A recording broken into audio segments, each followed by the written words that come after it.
Horror किस्से, जहां आपके फेवरेट यूट्यूबर्स और सेलिब्रिटीज सुनाएंगे अपनी हॉरर स्टोरीज। और हमारे पहले गेस्ट हैं हाय खूनी मंडे व्यूअर्स, हमें यहाँ देख के सरप्राइज। हम हैं प्रेरणा और हर्ष अपना हॉरर किस्सा सुनाने। तो क्या आप रेडी हैं? तो चलिए स्टार्ट करते हैं। ये कहानी अभी हाल फिलहाल में वॉन्डरर्स हब यूट्यूब चैनल के प्रेरणा और हर्ष के साथ उनके वेकेशन पर हुई एक सच्ची घटना पर आधारित है। आइए सुनते हैं उनकी कहानी उन्हीं की जुबानी। 2020 की बोरियत और स्ट्रेस को ओवरकम करने के लिए मैं और हर्ष उत्तराखंड के नैनीताल और उसके आसपास के डिस्ट्रिक्ट्स घूमने गए थे। हमने सोचा था कि इस बार वर्क फ्रॉम माउंटेन्स करेंगे और आप सभी के लिए खूब सारी वीडियोस बनाएंगे। हमें लगा था कि ये ट्रिप हमें पूरा रिफ्रेश कर देगा और बहुत अच्छी मेमोरीज देगा, पर कभी कभी जो सोचा जाए वैसा होता नहीं है। अच्छी मेमोरीज के साथ साथ हमें एक ऐसी याद भी मिल गई जिसे हम आज तक भुला नहीं पाए। ऑलरेडी 6 डिस्ट्रिक्ट्स घूमने के बाद अब हम अल्मोड़ा के लिए निकल गए थे। हर्ष कार ड्राइव कर रहा था और मैं अपने फोन के कैमरा में वो सुंदर जर्नी रिकॉर्ड कर रही थी कि तभी रोड के लेफ्ट साइड में हमें एक बहुत बड़ा और पुराना सा गेट दिखा। मुझे और प्रेरणा को अलग अलग जगह एक्सप्लोर करना बहुत पसंद है और इसीलिए हमने अपनी गाड़ी पार्क करके उस गेट की तरफ चल दिए।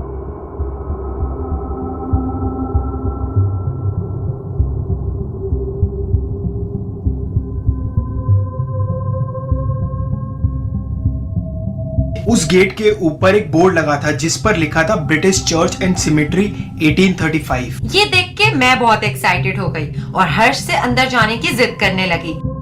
हर्ष मान गया और हम अंदर चले गए।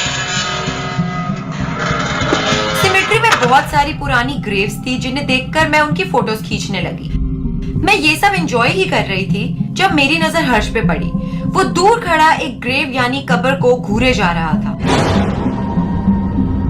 मैं उसके पास गई और देखा कि ग्रेव पे किसी लड़की ओलिविया रिचर्ड ग्रे का नाम लिखा था। हर्ष का डरा हुआ चेहरा देखकर मुझे थोड़ी हंसी आ गई और तभी मैंने प्रेरणा को बीच में ही रोक दिया और कहा, ऐसी जगह पर बहुत तरह की एनर्जीज होती है, तुम्हें किसी भी एनर्जी की डिसरिस्पेक्ट नहीं करनी चाहिए। इनफैक्ट अब हमें यहाँ से चलना चाहिए। इतने वक्त में ऐसा पहली बार हुआ था कि हर्ष इतना सीरियस था। मैंने हर्ष की बात मानी और हम वहां से जाने लगे। हर्ष मेरे आगे आगे चल रहा था। वो गेट से बाहर निकल गया और फिर मुझे मुड़कर देखने लगा। मैं जैसे ही गेट तक पहुंची, मुझे किसी ने बहुत जोर से पीछे से खींचा और मैं जमीन पे गिर गई। इस झटके के बाद जब मैं खड़ी हुई तो मैंने देखा कि ग्रेवयार्ड का दरवाजा बंद हो चुका था और हर्ष कहीं पर भी नहीं था।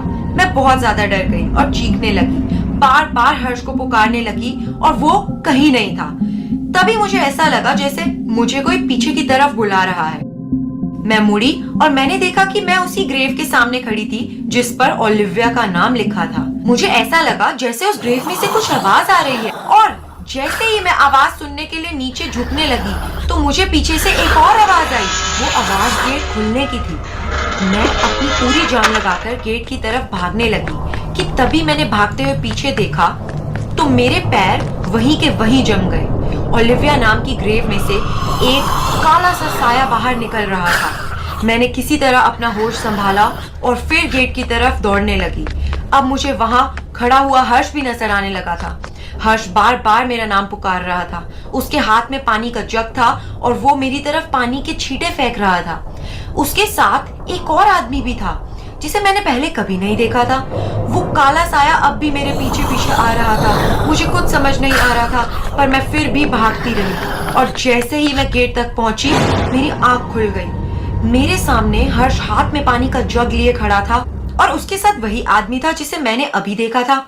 मैंने आसपास नजर घुमाई तो रियलाइज किया कि हम उसी रोड साइड पे बैठे हैं और हमारे ऑपोजिट साइड ही वो सिमेट्री है। मैं कुछ भी कहती उससे पहले ही हर्ष ने मुझे कुछ बताया कि मेरे होश ही उड़ गए। एक्चुअली प्रेरणा सिमेट्री के गेट पर पहुंचते ही बेहोश हो गई थी। मैं एकदम घबरा गया था। मैं प्रेरणा पर पानी की छींटे डाले जा रहा था, बार बार उसे पुकार रहा था पर कुछ भी नहीं हो रहा था। उसी रोड पर एक प्रीस्ट वहां से गुजर रहा था। उन्होंने हमें देखा और मदद के लिए आ गए। मैंने उन्हें बताया कि हम सिमेट्री में गए थे तो उन्होंने प्रेरणा के सर पर हाथ रखा और कुछ मंत्र बोलने लगे और कुछ ही सेकंड्स में प्रेरणा को होश आ गया। प्रेरणा को जैसे ही होश आया तो मैंने उसे गले लगा लिया। फिर मैं उन प्रीस्ट की तरफ मुड़ा उन्हें थैंक यू कहने के लिए, पर वो अचानक वहां से चले गए जैसे वो गायब से ही हो गए हो। फिर जब प्रेरणा ठीक हुई तो मैंने उसे बताया कि क्या हुआ था। जब हर्ष ने मुझे उस समय बताया कि मेरे साथ क्या हुआ था तो मैं बिल्कुल दंग रह गई थी। उस शाम जब हम अपने कॉटेज वापस पहुंचे तब मैंने हर्ष को बताया कि मैंने क्या एक्सपीरियंस किया था वहां सिमेट्री पे, और वो कहने लगा कि मैं कोई सपना देख रही होंगी। पर मुझे आज तक ये बात समझ नहीं आई कि क्या मैं सच में बेहोश होकर कोई सपना देख रही थी या मेरा सिर्फ शरीर बेहोश था और मेरी आत्मा सच में सिमेट्री में फंस गई थी। और मैं ये सोचता हूँ कि क्या प्रेरणा के साथ जो हुआ वो सब सच था या एक सपना, और वो प्रीस्ट कहाँ से आया और अचानक कहाँ गायब हो गया। तो गाइस, इन सब सवालों के जवाब तो हमारे पास नहीं है,